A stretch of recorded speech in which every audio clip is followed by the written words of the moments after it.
wabarakatuh. Alhamdulillah rabbil alamin. Shalatu wassalamu ala asyrafil anbiya'i wal mursalin wa ala alihi washabihi ajmain amma ba'du. Sudah sepatutnya kita mengucap syukur kepada Allah Subhanahu wa taala yang berkenan kembali mempertemukan kita di hari keempat Ramadan 1441 Hijriah 2020 Masehi dan hari kelima tepatnya ya, hari kelima di kesempatan yang berbahagia ini. Dan tidak terasa pastinya tinggal 25 hari lagi, kurang lebih 20 beberapa hari lagi kita akan berlebaran bersama. Dan tentunya ketika berlebaran, satu yang identik adalah kewajiban kita membayar zakat. Tapi untuk itu kita butuh pencerahan yang jauh lebih dalam, karena di tengah pandemi ini bagaimana kita menyikapi pembayaran zakat itu sendiri oleh Ustadz Abdullah SAG-MPD. Selamat pagi Ustadz. Assalamualaikum. Waalaikumsalam warahmatullahi Sehat-sehat Ki. Alhamdulillah. Baik, langsung saja mohon pencerahan Pak Ustadz. Assalamualaikum warahmatullahi wabarakatuh. Bismillahirrahmanirrahim. Alhamdulillahilladzi an'ama alaina bi ni'mati imani wal islam. Asyhadu an la ilaha illallah wa asyhadu anna Muhammadan abduhu wa rasuluh. Allahumma shalli ala sayyidina Muhammadin wa ala alihi wa sahbihi ajma'in. Amma ba'd. Para pemirsa TV Peduli yang sama dimuliakan Allah Subhanahu wa taala. Alhamdulillah, lewat kesempatan ini kita telah masuki hari kelima bulan suci Ramadan. Kita patut bersyukur kepada Allah. Kita masih diberikan nikmat kesehatan, nikmat kesempatan, dan nikmat untuk melaksanakan ibadah kepada Allah Subhanahu wa taala. Yang terpentingnya adalah nikmat Islam dan iman itu sendiri. Sekalipun Allah memberikan segala nikmat yang lain, kalau kita tidak diberikan nikmat iman, tentu sangat berat dan sangat mustahil untuk bisa kita mewujudkan melaksanakan ibadah kepada Allah Subhanahu wa taala. Para pemirsa TV Peduli yang saya dimuliakan Allah Subhanahu wa taala, kami diberi amanah untuk menyampaikan pencerahan pada pagi hari ini, tentu sesuai dengan amanah yang diberikan kami dari Badan Amil Zakat Nasional. Tentu berbicara kita tentang zakat. Jadi pada kesempatan ini kami menyampaikan kepada para pemirsa bahwa zakat itu sesungguhnya ada dua macam. Ada zakat harta, ada zakat jiwa. Ada zakat mal, ada zakat fitrah. Kalau kita berbicara bulan suci Ramadan, pasti berhubungan dengan zakat fitrah. Zakat fitrah artinya adalah zakat yang dikeluarkan bagi orang-orang yang melaksanakan ibadah puasa, yang diberi kemampuan. Diberi kemampuan dalam arti ekonominya cukup.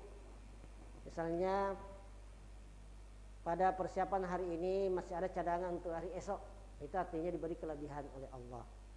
Tapi kalau bagi orang yang persiapannya tidak ada, misalnya hanya cukup hari ini, besok baru kita pikirkan lagi di mana kita harus mendapatkan rezeki, berarti mereka tidak wajib zakat, tapi wajib mendapat zakat.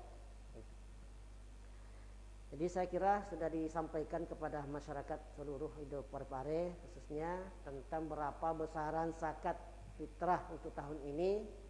Jadi ada 3 tingkatan. Pertama zakat pertama yang tergolong beras biasa itu 30.000 dengan nilai 7.500 per liter ke 4 liter.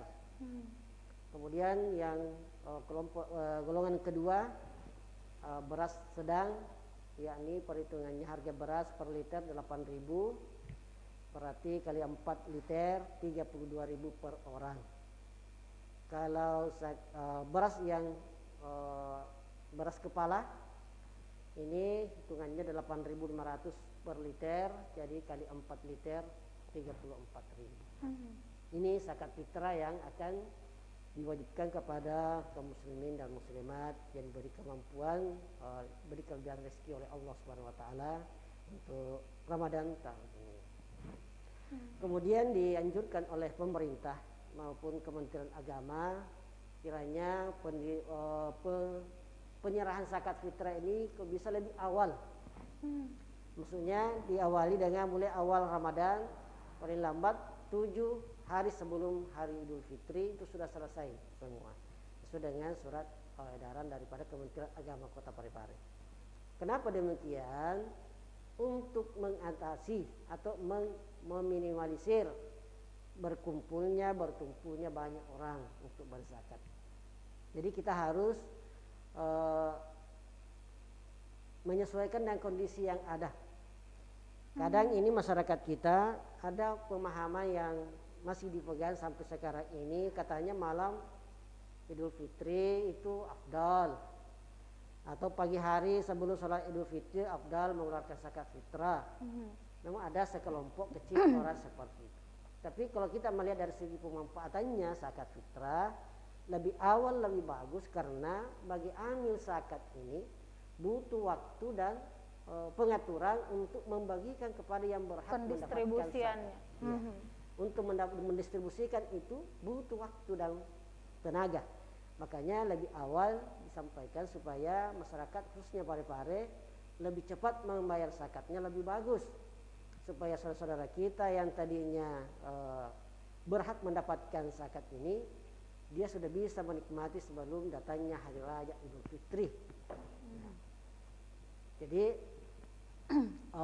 inilah salah satu kendala para imam-imam kita terdahulu, karena masyarakat selalu membayar zakatnya di akhir-akhir bulan suci Ramadan, sehingga mereka tidak sempat menyalurkan, sehingga selesai Idul Fitri juga belum tersalurkan zakatnya. Berarti tidak sesuai dengan amanah Allah dan amanah pemerintah. Itu kami sampaikan. Kemudian yang selanjutnya adalah yang menurut undang-undang yang berhak untuk menerima zakat fitrah, zakat mal adalah yang tercatat sebagai amil, sebagai panitia. Misalnya Undang-Undang Nomor 23 2011 mengamanahkan kepada Basnas sebagai lembaga yang dipercayakan untuk mengelola zakat, ya, badan amil zakat.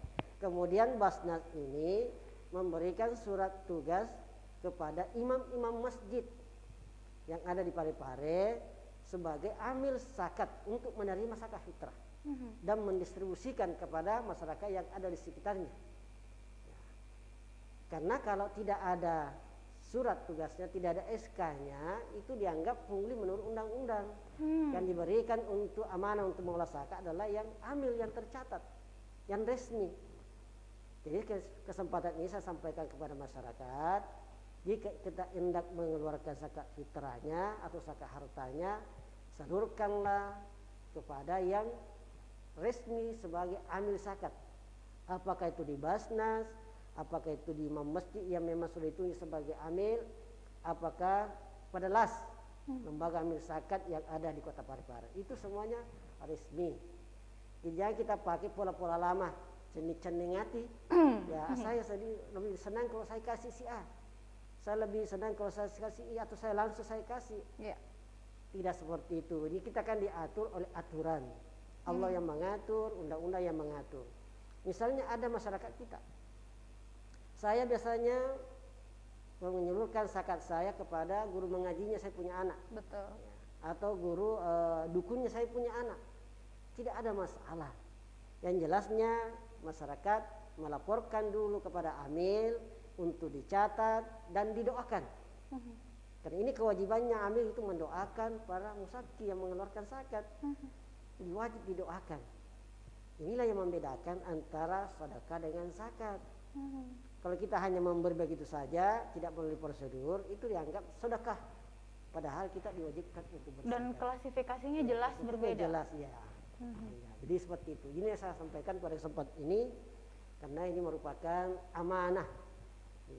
Jadi zakat fitrah ya. Kemudian yang kedua zakat mal, zakat harta.